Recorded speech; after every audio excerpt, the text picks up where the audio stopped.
അസ്സലാമു അലൈക്കും വറഹ്മത്തുള്ളാഹി വബറകാതുഹു.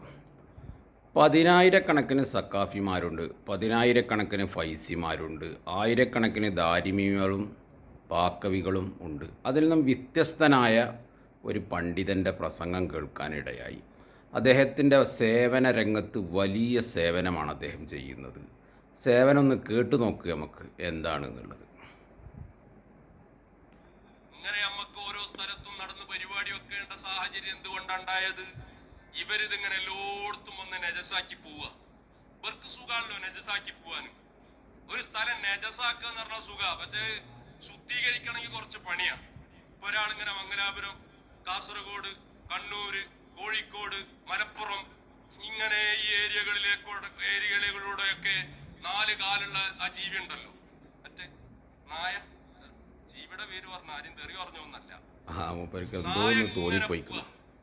അങ്ങനെ കാലുവന്തിച്ച് ഓട്ടോറിക്ഷ നന്നാക്കാൻ നിർത്തിയ മാതിരി എന്നിട്ട് എങ്ങനെ സ്പ്രേ ചെയ്യാൻ തുടങ്ങി. ആ സ്പ്രേ ചെയ്ത സ്ഥലം ഒക്കെ കേടുന്നു, ഒക്കെ ആ വിസർജ്യം കൊണ്ട് അത് അശുദ്ധമായി. ഈ നായക്ക് വളരെ സുഖാണല്ലോ. ഇനിയിപ്പൊ നായല്ല, നായക്കളാണെങ്കിൽ അവർക്കും ഇങ്ങനെ നടേന്നും പറഞ്ഞിട്ട് ഇങ്ങനെ പോവല്ലേ. അതിപ്പോ അവിടുന്ന് തന്നെ എല്ലാം ഒന്നായിക്കൊള്ളുന്നില്ല. അവരെ സന്തത സഹചാരികളായ ആ ആളുകൾ ഉണ്ടാവും ഓരോ ഭാഗത്തും. അവരിതിങ്ങനെ തൂറ്റിച്ചു പോവാ. ഇനിയിപ്പോ ശുദ്ധീകരിക്കാൻ വേണ്ടി നമ്മളൊരുങ്ങിയാലോ, ഞമ്മക്കിതിങ്ങനെ ശുദ്ധീകരിക്കാൻ ഇത്ര എളുപ്പമുണ്ടാവില്ല. നമ്മൾ എന്ത് ചെയ്യണം? 7 ബക്കറ്റ് വെള്ളം, അതില് മണ്ണ് കലക്കിയ വെള്ളം, ഇതൊക്കെ ആയിട്ട് നമ്മളിങ്ങനെ നടന്നിട്ട് ശുദ്ധിയാക്കണം. ഞമ്മക്കിപ്പോ മടവൂരി ശൈഖുനയുടെ മധുവും മഹത്വമൊക്കെ പറഞ്ഞ് മജ്‌ലിസ് നടത്തുന്നതിന്റെ ഇടയില് ഇവരിങ്ങനെ വിസർജിച്ച് അശുദ്ധമാക്കി. അപ്പോൾ വ്യത്യസ്തനായ ഒരാളാണ് ഇദ്ദേഹം. ആയിരക്കണക്കിന് മുസ്ലിംമാരുണ്ട് ബിരുദധാരികളും, 10,000-കണക്കിന് ബിരുദധാരികളും, ബിരുദമില്ലാത്ത മുസ്ലിംമാരുണ്ട്. അതിനേക്കാൾ വ്യത്യസ്തനായിക്കൊണ്ട് സേവന രംഗത്ത് വലിയ കാഴ്ച വെച്ചിരിക്കുന്നു ഇദ്ദേഹത്തിൻ്റെ പ്രസംഗം കേട്ടാൽ. കാരണം 4 കാലും ഒരു തലയും ഒരു വാലുമുള്ള ജീവി ഉണ്ടല്ലോ, അത് മലപ്പുറം, കോഴിക്കോട്, മംഗലാപുരം, കണ്ണൂർ ജില്ലകളിലൊക്കെ പോയി അങ്ങാടികളിലൊക്കെ കാല് പൊന്തിച്ച് സ്പ്രേ ചെയ്യുന്ന ആ സ്ഥലത്തൊക്കെ ബക്കറ്റെടുത്ത് അതിൽ മണ്ണ് കലക്കി സേവന രംഗത്ത് വൃത്തിയാക്കുന്ന പണിയാണ് ഇദ്ദേഹത്തിന് എന്നാണ് പറഞ്ഞത്. വളരെ സന്തോഷകരമായി ഇത് കേട്ടപ്പോൾ. കാരണം നമ്മളെ നാട്ടിലുള്ള ഉസ്താദന്മാരൊക്കെ പള്ളിയിലും മദ്രസകളിലും കോളേജുകളിലൊക്കെ പഠന രംഗത്ത് സേവനം ചെയ്യുമ്പോൾ ഇത്തരം സേവന രംഗത്ത് ഞാൻ ഇതുവരെ കേൾക്കാത്ത ഒരു വയലും സേവനവുമാണ് ഇദ്ദേഹം ചെയ്യുന്നത് എന്നാണ് എനിക്ക് മനസ്സിലാക്കാൻ കഴിഞ്ഞത്. ഇനി ഇദ്ദേഹം പ്രസംഗ രംഗത്താണെങ്കിലോ വലിയ സേവനം, വലിയ ഗംഭീരമുള്ള പ്രസംഗമാണ്, വല്ല പുതുമഴ വരുന്ന മാതിരി. അദ്ദേഹത്തിൻ്റെ പ്രസംഗം ഒന്ന് കേട്ടു നമുക്ക്.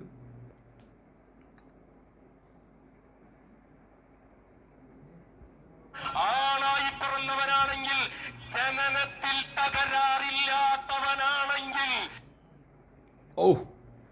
ഏജാതി പ്രസംഗം വളരെ ഗംഭീരമായിട്ട് നമ്മളെ പുതുമഴയൊക്കെ വരുമല്ലോ, നമ്മളെ ഒരമ്പീറ്റ് അതേമാതിരിയുള്ള പ്രസംഗമാണ്.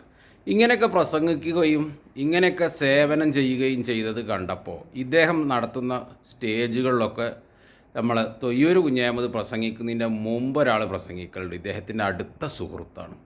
അദ്ദേഹം ഇത്തരം സേവനമൊക്കെ ചെയ്തത് പറയുകയും പിന്നെ ഇത്തരം വലിയ ഗംഭീരമുള്ള പ്രസംഗമൊക്കെ നടത്തുകയും ചെയ്തപ്പോൾ നമ്മളെ തൊയ്യൂർ കുഞ്ഞഹമ്മദിൻ്റെ വലിയ സ്നേഹിതണ്ട്. അദ്ദേഹം നമ്മളെ കുഞ്ഞഹമ്മദിന് ഒരു സ്ഥാനപ്പേരും ഇട്ടിട്ടുണ്ട്. അതൊന്ന് കേട്ടു നോക്കാം. ഇതിനാണ് മരക്കൈത എന്ന് പറയുന്നത്.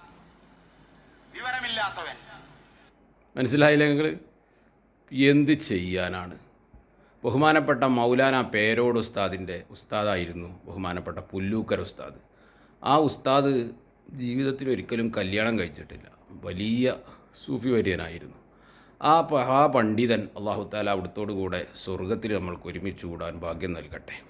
ആ ഉസ്താദ് പറയലുണ്ടായിരുത്തരെ, ഞാൻ കേട്ടിട്ടുള്ള, അദ്ദേഹത്തിന് കണ്ടിട്ടില്ല, മുസ്ലിംമാർ കേടുവന്നാൽ കോയിമുട്ട കേടുവന്ന മാതിരിയാണ്, ഒട്ടും ബാക്കി ഉണ്ടാവില്ല, ദൂരെ കൊണ്ടുപോയി വലിച്ചെറിയണം.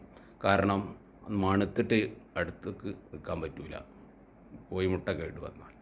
അതേ സമയത്ത് സാധാരണക്കാരൻ കേടുവന്നാൽ ചക്ക കേടുവന്ന മാതിരിയാണ്. ചക്ക കേടുവന്നാൽ അത് വെട്ടി മുറിച്ച് എടുത്താൽ കുറച്ചൊക്കെ അതിൽ ബാക്കി ഉണ്ടാവും എന്ന മാതിരി സാധാരണക്കാരനെ അങ്ങനെയാണ് ആ മഹാൻ ഉദാഹരിച്ചത് എന്ന് എനിക്കിത് കേട്ടപ്പോൾ ഓർമ്മയായി. അല്ലാഹു തആല ഖൈർ നൽകുമാറാകട്ടെ. അസ്സലാമു അലൈക്കും.